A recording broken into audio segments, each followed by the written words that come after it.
Hey everyone, welcome back to another YouTube video, and in this video I'll be showing you guys how to fix Snapchat text and stickers not showing. First of all, restart Snapchat by swiping it off from the bottom of your screen and then swipe it away. After that, go ahead and open your settings app and then search for iPhone storage. Scroll down, find Snapchat and then click on the offload app option. This will free up storage used by the app, but it keeps documents and data. Reinstalling the app will place back your data if the app is still available for download. Next, you're going to turn off reduce motion and settings if that does not work, and just go ahead and restart your iPhone if none of the option works. Safety tip: avoid using custom keyboard app, they glitch Snapchat. Quick fix: delete and reinstall the app.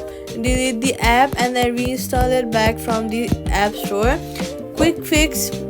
And that's it. Subscribe for more fixes.